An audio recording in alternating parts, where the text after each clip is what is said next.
नमस्कार, स्वदेश न्यूज देख रहे हैं आप। मैं हूं आपके साथ अभिजीत तिवारी। गुजरात का प्रयोग अन्य राज्यों के लिए संदेश। गुजरात का सियासी प्रयोग अन्य राज्यों के लिए संदेश। जी हां, गुजरात में भाजपा ने महज 3 साल में सीएम भूपेंद्र पटेल के अलावा लगभग पूरी सरकार बदल दी है। पार्टी ने गुरुवार को 16 मंत्रियों से इस्तीफा लिया और शुक्रवार को 26 मंत्रियों को शपथ दिलाई गई। कैबिनेट में 19 नए चेहरे हैं, जबकि पिछली बार के 6 मंत्री ही अपना पद कायम रख पाए हैं। वहीं 8 ओबीसी, 3 एससी, 4 एसटी और 3 महिलाएं हैं। सीएम समेत 8 मंत्री पटेल समाज से हैं। खास बात यह है कि हटाए गए मंत्रियों पर ना तो कोई आरोप था और ना ही कोई कानूनी केस, बावजूद सरकार में बड़ा फेरबदल कर दिया गया। हालांकि इसको गुजरात में 2027 के विधानसभा चुनाव की तैयारी के तौर पर देखा जा रहा है, लेकिन सबसे बड़ा सवाल यही है कि जो गुजरात मोदी और शाह के लिए सियासत की प्रयोगशाला बना हुआ है, उसका अमल क्या अन्य राज्यों में भी होगा? क्योंकि जिस तरह से गुजरात में मुख्यमंत्री और मंत्रियों को लेकर सारे घर के बदल डालूंगा की तर्ज पर प्रयोग हुए हैं, वो अन्य भाजपा शासित राज्यों के मुख्यमंत्रियों और मंत्रियों के लिए धड़कनें बढ़ाने वाला जरूर है। ऐसे में कई सारे सवाल खड़े हो रहे हैं। सवाल यही है कि क्या सत्ता और संगठन की ये सियासी सर्जरी 2027 विधानसभा चुनाव की कवायद है या इसके मायने कुछ और हैं? सवाल यह भी है कि क्या मोदी का ये सियासी प्रयोग भाजपा को और मजबूती देगा या मुश्किल में डालेगा? सवाल सही कि आखिर चुनाव से पहले इस तरह की उठापटक जरूरी है या सियासी मजबूरी? साथ ही देखना यह भी होगा कि मोदी शाह के ये राजनीतिक प्रयोग गुजरात के साथ ही देश की राजनीति में आखिर क्या रंग लाएंगे। गुजरात के इसी प्रयोग और अन्य राज्यों के लिए संदेश पर चर्चा करेंगे, लेकिन उससे पहले कुछ प्रतिक्रियाएं आई हैं, सुनवाते हैं आपको। सरकार को मैं आपके माध्यम से पूछना चाहता हूं, खास करके भाजपा का लोगों को, आप कितने भी चेहरे बदल लो, पर जब तक आप आपकी मंशा नहीं बदलोगे, नीति नहीं बदलोगे, तब तक कुछ नहीं होने वाला है। आप फेस बदलोगे, इससे नहीं होगा। आपको आपकी नीति और नीयत बदलनी पड़ेगी, तो ही गुजरात को फायदा होगा। इस सरकार में जिस तरीके से गांव से लेकर गांधीनगर और शहर से लेकर सचिवालय में भ्रष्टाचार व्याप्त है, इसकी वजह से गांव के छोटे छोटे लोग से लेकर बड़े बड़े शहर में रहने वाले लोग भी परेशान है, पर सरकार सुनने ना जा रही। इसलिए मैं आपके माध्यम से फिर से कहना चाहता हूं, सरकार कितनी भी फेस सेविंग की बात कर ले, 2027 में गुजरात की जनता इस सरकार को, भाजपा की सरकार को निकाल देगी और कांग्रेस की जनता की सरकार बनाएगी। ये सब पूरा विषय। तो गुजरात बीजेपी की सियासी प्रयोगशाला मानी जाती है, जहां पिछले 30 सालों से बीजेपी का एक छत्र राज कायम है।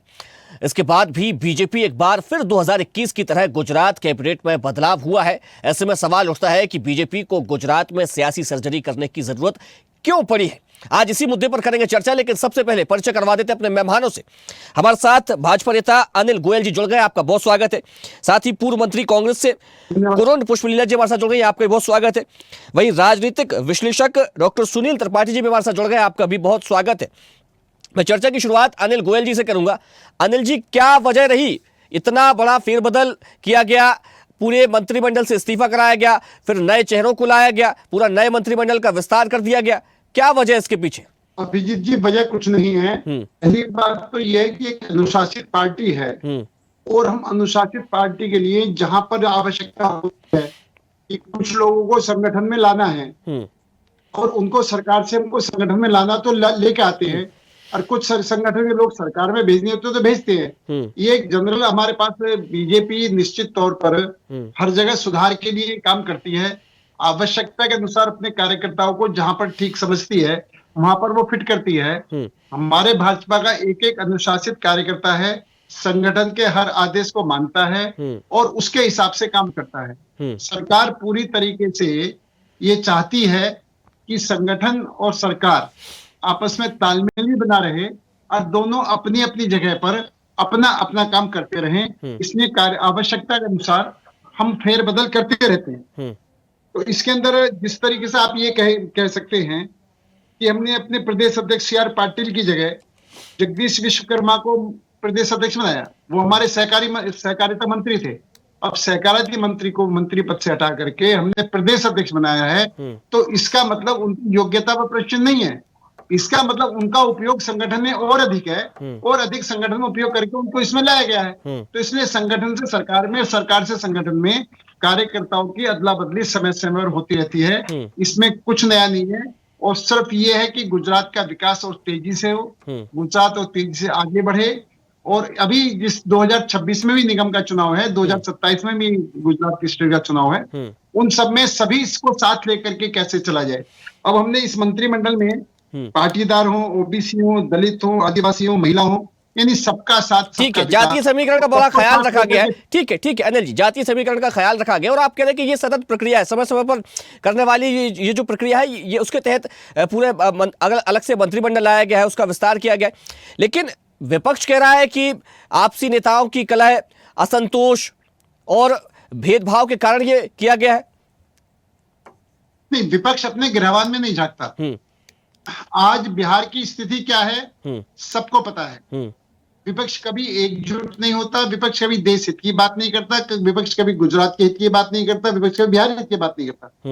विपक्ष बात करता है अपने परिवार के हित की, अपनी पार्टी के हित की। इसलिए जिसको सिर्फ अपना हित देखना है, अपने वोट राजनीति करनी है, उसको समाज से कोई मतलब नहीं है, उसको प्रदेश से कोई मतलब, उसको देश से कोई मतलब नहीं है। तो उस विपक्षी किस बात पर टिप्पणी, उसके घर के अंदर आग लगी हुई है, वो अपने घर के आग को बुझाने के प्रयास नहीं कर रहा है, और हमारा घर बिल्कुल ठीक तरीके से चल रहा है, उसमें जरूर उंगली लगाने की कोशिश कर रहा है, उसमें जरूर इंटरफेयर कर रहा है। तो ये विपक्ष अपनी, उसकी मजबूरी है, उसकी पॉलिसी है, उसकी नीति है कि उसको सिर्फ कोसते रहना है, भाजपा में कमी निकालते रहना है। हम भाजपा में कमी निकालने की जगह अपने अंदर की कमियों को दूर करके अपने संगठन को मजबूत करें, अपने को आगे को बढ़ाएं। वो इनका काम नहीं है। अपने कार्यकर्ताओं को संभालें, वो इनका काम नहीं है। अपने स्टेट के अंदर क्या क्या गलत काम हो रहे हैं उसकी चिंता करें, वो इनका काम नहीं है। इनका काम सिर्फ ये कि भाजपा में कमी निकालें। तो ये भाजपा में कमी निकाल रहे हैं। अब जैसे आम जनता ये मान चुके हैं, जब ये हारते हैं तो कभी ईवीएम पे दोष दे देते हैं, अब एसआईआर का ये बहाना बनाएंगे। तो ये निश्चित तौर पर कभी किसी बात को बहाना बना, कभी किसी बात को बहाना बना, अपनी गलतियों को छिपाना और अपनी गलतियों को दूसरी गलतियों पर थोप देना, ये विपक्ष की एक अहम भूमिका हो चुकी है। और विपक्ष मोदी फोबिया से परेशान है। वो मोदी जी के जो देश हित में काम हो रहे हैं, जो बीजेपी देश हित में काम कर रही है, वो इस बात से परेशान है इस देश हित में काम क्यों हो रहे हैं, देश इतनी तेजी से आगे क्यों बढ़ रहा है, देश का इतना विकास क्यों हो रहा है, देश का जीडीपी सबसे ऊपर क्यों है, आज देश को पूरे विश्व में एक सम्मानजनक तरीके से देखा जाता है। ठीक है, मैं लौटूंगा अनिल जी, मैं लौटूंगा आपके पास। सुनील जी, भाजपा में बड़ी उठापटक देखने को मिली है, सरकार में, मंत्रिमंडल में इतनी बड़ी उठापटक देखने को मिली है, इसको आप कैसे देखते हैं? क्या लगता है कि इससे भाजपा गुजरात में मजबूत होगी या फिर उसकी मुश्किलें बढ़ने वाली है? क्योंकि नेताओं की तो भरमार है भाजपा में। जी इतने लोग तो पेटी में बैठे हुए हैं, उत्तर प्रदेश से लेके गुजरात तक। मौका सबको मिलना चाहिए। और भारतीय जनता पार्टी एक ऐसी राजनीतिक पार्टी है जो अनुशासित पार्टी है, और जहां अनुशासन होता है वहां बगावत नहीं होती है। मेरा यह मानना है कि विपक्ष भले कह रहा हो इस बात को लेकर के, मैंने उत्तर प्रदेश में भी देखा, कई मंत्री रखे गए, कई मंत्री हटाए गए, लेकिन वो मंत्री भारतीय जनता पार्टी छोड़ के नहीं गए। वो जानते हैं समुद्र से निकली हुई नदी का कोई महत्व नहीं होता है, और जो निकले उनका हाल आप देख लीजिए।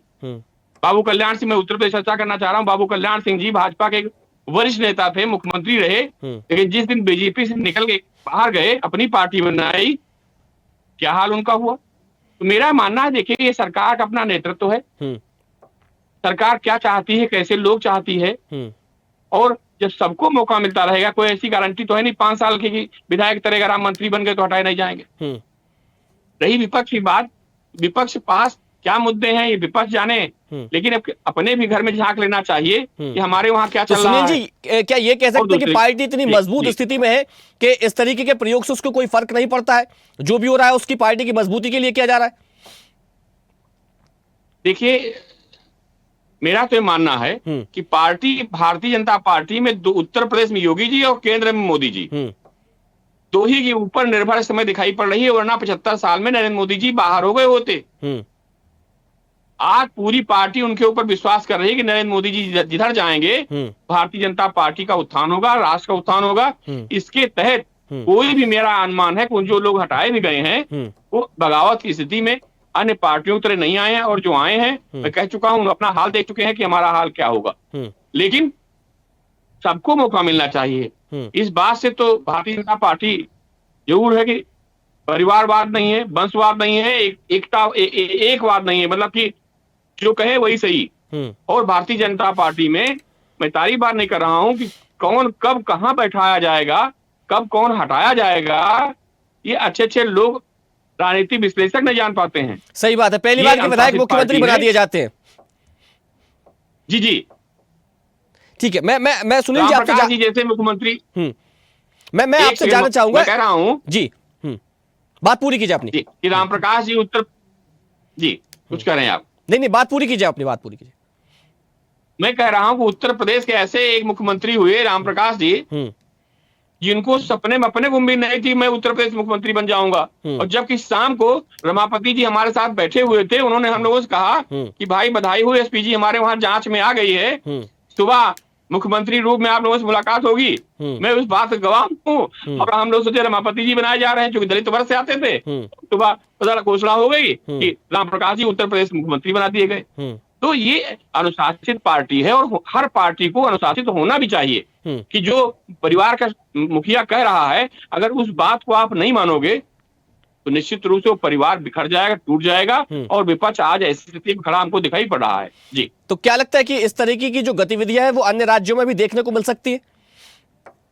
देखिए, उत्तर प्रदेश का भी नंबर आ रहा है। मेरा जहां तक आकलन है कि गुजरात के बाद यहाँ भी कुछ ऐसे मंत्री हैं जिनको हटाया जाएगा। सूत्रों से मुझे पता चल रहा, मैं मंत्रिमंडल में शामिल नहीं हूं, लेकिन एक जर्नलिस्ट की हैसियत से कह रहा हूं कि इसके बाद उत्तर प्रदेश का नंबर है, क्योंकि यहाँ भी कुछ ऐसे मंत्री हैं कि जो वास्तव में जनता के साथ सही ढंग से व्यवहार नहीं कर रहे हैं, खड़े नहीं उतर रहे हैं। और कुछ ऐसे विधायक हैं कि मैं क्या कहूं, दिन रात जनता की सेवा में लगे रहते हैं। मैं 4-6 विधायकों के नाम बता सकता हूं आपका। एक राजेश्वर सिंह जी सरोजी नगर विधायक है, मनीष रावत सिधौली विधानसभा विधायक है, और ज्ञान तिवारी सेउता विधायक हैं। इनके सोशल मीडिया पर सामाजिक कार्यक्रमों को आप देख लीजिए, वीडियो में कोई तारीफ नहीं कर रहा हूं, वीडियो गवाह है कि दिन भर 24 आवर से जनता की सेवा में लगे रहते हैं। तो ऐसे लोगों को भी मुझे लग रहा कि सरकार में उत्तर प्रदेश शामिल किया जाए, क्योंकि 27 चुनाव यहाँ भी आ रहा है। सुनील जी, तो जो मेहनत करने वाले लोग हैं उनको मौका मिलता है। ठीक है। अनिल जी, अभी आप सुन रहे थे, सुनील जी ने कहा कि उत्तर प्रदेश की भी बारी आ सकती है, वहां पर भी इस तरीके की जो गतिविधियां हैं, वहां पर भी मंत्रिमंडल में बदलाव किया जा सकता है। लेकिन अगर हम उत्तर प्रदेश को लेकर बात करते हैं तो सपा अक्सर ये बात उठाती रही है कि वहां पर तो गुटों में बटी हुई है भारतीय जनता पार्टी। केशव प्रसाद मौर्य का एक अलग गुट है, योगी आदित्यनाथ का अलग गुट है, तमाम नेताओं के अलग अलग गुट है, उनके क्षत्रप में अलग अलग विधायक हैं। तो अगर वहां पर ऐसी स्थिति बनती है फिर तो परेशानी हो सकती है, अगर विपक्ष ऐसा कह रहा है तब। अभिजीत जी, हमारे यहाँ कोई गुट नहीं है, हमारे यहाँ सिर्फ एक गुट है, जनता की सेवा करना। और जो सुनील जी कह रहे थे वो अभी गुजरात के फेरबदल से आपने एक बात देखी होगी कि हमने 16 नए चेहरों को इसमें मौका दिया है, और 16 चेहरों में हमारा मेन फॉरवर्ड क्या रहा है कि जो मेहनती हैं, जो जनता की सेवा से जुड़े हुए हैं, उनको, और उनके अंदर कोई परिवारवाद नहीं है, कोई परिवारवाद से बिलोंग नहीं करते। तो हमारे मापदंड जो हैं वो मापदंड बड़े स्पष्ट हैं कि जनता से जुड़े होना, जनता की सेवा करना, जातीय समीकरण देखना, क्षेत्र समीकरण देखना, और युवा और बुजुर्ग, अनुभव और युवा जोश, उन दोनों को साथ लेकर के सरकार चलाना, उन दोनों को साथ लेकर के प्रदेश की सेवा करना, देश की। ठीक है अनिल जी, आप जो बात कह रहे हैं मान लेते हैं, आप जो बात कह रहे हैं मान लेते हैं, लेकिन आप जैसे किसी व्यक्ति को कोई दायित्व सौंप दिया जाए तो उसकी जो लालसा रहती है, उसकी जो मंशा रहती है कि अब हमें ये दायित्व मिल गया है, इसका हमें बखूबी निर्वहन करना है और वो बड़े अच्छे से इसका काम करेंगी, और वो काम कर भी रहे, उन पर ना तो किसी प्रकार के कोई आरोप लगाए गए, वे लगातार काम करते जा रहे हैं, और फिर ऐसे में उनको बदल दिया जाता है। तो दूसरे राज्यों में भी तो ये मैसेज जाता है कि हम जब काम भी अच्छा कर रहे हैं उसके बाद भी हमें हटा दिया जा रहा है। अभिजीत जी, मैं बड़ा स्पष्ट है कि हमारे यहाँ आप पद पर बैठे हो सेवा करने के लिए, आप पद पर मेवा खाने के लिए नहीं बैठे हुए हो। इसलिए आपको संगठन में भी काम करना है तो सरकार में भी काम करना है।